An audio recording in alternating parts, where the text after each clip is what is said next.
नमस्कार दोस्तों, CA centre में मैं आपका स्वागत करता हूँ। एक नया टॉपिक लेकर के आए हैं इकोनॉमिक्स का। हमेशा आप न्यूज़ में सुनते होंगे विदेशी निवेश। विदेशी निवेश वो निवेश होता है जो एक कंट्री दूसरे कंट्री में इन्वेस्ट कर रहा हो।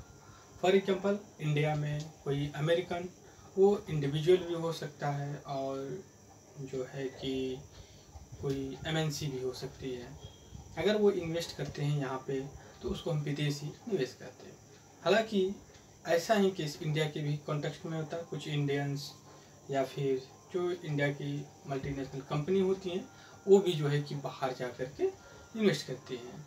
इससे इसका मतलब क्या है? मतलब ये है कि आपको ये चीज़ देखने को मिलेगी कि उसको जहाँ पे जिसको जितना इंटरेस्ट मिलेगा वो उतना जो है कि इन्वेस्ट वहाँ पे करेगा। प्रेजेंट टाइम में अगर आप देखें तो क्या हो रहा है कि जो विदेशी निवेशक हैं इंडिया से बाहर जा रहे हैं। इंडिया की मुद्रा हमेशा लगातार कमज़ोर होती जा रही है डॉलर के मुकाबले। ये सारी चीज़ें कहीं ना कहीं विदेशी निवेश को इन्फ्लुएंस करती हैं। अगर विदेशी निवेश किसी कंट्री में निवेश किए हैं और वहाँ से वो निकल रहे हैं तो उसके निकलने के पीछे होता है कि अनसर्टेनिटी हो वहाँ उस कंट्री में, या फिर उनको इंटरेस्ट रेट या प्रॉफिट उस कंट्री से कहीं ज़्यादा और मिल रहा हो। अगर ये विदेशी निवेशक निकल करके यहाँ से जाते हैं तो एक टर्म इकोनॉमिक्स में यूज होता है जिसको कहते हैं क्राउड आउटिंग। क्राउड आउटिंग वो होता है कि जो विदेशी भीड़ है वो आउट हो रही है बाहर। कोई ना, हम आते देखते हैं विदेशी निवेश क्या है। यहाँ पे हमने एक डायग्राम बनाया है। यहाँ कॉन्टेक्स्ट में अगर कोई अमेरिकन आकर के यहाँ इन्वेस्ट करते हैं, ये इंडियन जाके यूएस या अदर कंट्री में इन्वेस्ट करते हैं। विदेशी निवेशक समय ये कितने प्रकार का होता है? ये दो तरह का होता है। एक एफडीआई होती है, एक पोर्टफोलियो होता है, और रेट्रीव इन्वेस्टमेंट भी इसको पोर्टफोलियो को बोलते हैं। हालांकि ऐसा कोई हार्ड एंड कोर रोल नहीं है एफडीआई और पोर्टफोलियो के बीच में डिफरेंस है, बट फिर भी हम दो नाम देते हैं तो हम उसको एक वाटर लाइन या फिर थोड़ा सा एक थिन लाइन हम डिफाइन करते हैं।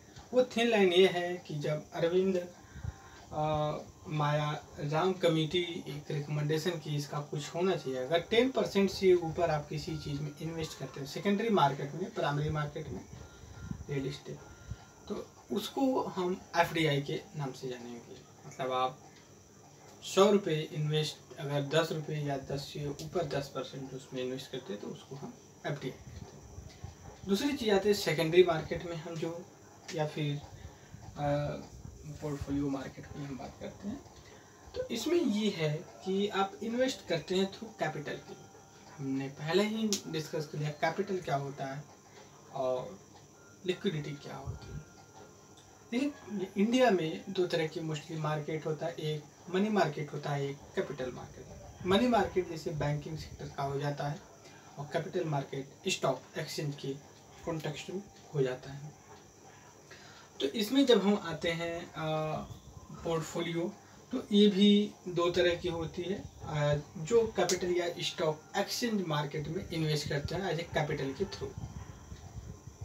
दूसरी चीज़ ये है कि यहाँ पे ये तीन तरह की होती है जो पोर्टफोलियो होती है। पोर्टफोलियो पहला होता है FII, फॉरेन इंस्टीट्यूशनल इन्वेस्टमेंट। दूसरा होता है डिपॉजिटरी रिसिप्ट्स होता है, और ऑफशोर फंड्स होता है। जैसे ऑफशोर फंड्स का मतलब समझ लीजिए, हो सकता है आपसे एग्जाम में ये पूछ लिया जाए कि what is the offshore fund. ऐसा होता है कि हम वहाँ से इन्वेस्ट करते हैं जहाँ से टैक्स कम लगता है। जैसे मॉरिशस में इंडिया का ऑलमोस्ट 0% जो कि कस्टम ड्यूटी या इंपोर्ट एक्सचेंज ड्यूटी लगती है, तो लोग वहाँ पे आ करके या फिर वहाँ की जो कंपनियाँ आती हैं वहाँ से इन्वेस्ट करते हैं। तो वहाँ से इन्वेस्ट करेंगे तो उनको टैक्स कम देना पड़ेगा उनको प्रॉफिट पे, इसलिए कहते हैं ऑफशोर फंड, या फिर वहाँ से आप लेकर। तो ये नॉर्मल सा एक इंट्रोडक्शन था, क्योंकि यूपीएससी का जो एग्ज़ाम होता है CDS असिस्टेंट कमांडेंट या फिर IAS या other engineering, statics, economics, services का एग्जाम, उसमें इस तरह के क्वेश्चन पूछे जाते हैं। और इस समय न्यूज़ में है तो इसलिए इसका इम्पोर्टेंस और बढ़ेगा। दूसरी चीज़ ये है कि थोड़ा सा अगर theoretical applied point of view से देखने की कोशिश करें आप, इसमें आप पाएंगे कि ये इस समय कहीं न कहीं इतना कि कोई किसी बैंक का अगर इंटरेस्ट रेट बढ़ता है, जैसे फेड बैंक, यूएस का सेंट्रल बैंक, वो इंटरेस्ट रेट को इंक्रीज कर रही है डे बाई डे, तो लोग निकल करके जा रहे हैं। अभी ये भी कयास लगाया जा रहा है कि जो इंडिया का फॉरेक्स रिजर्व है, हमने वीडियो बनाया फॉरेक्स रिजर्व के बारे में, उसको पीछे जाके देख सकते हैं।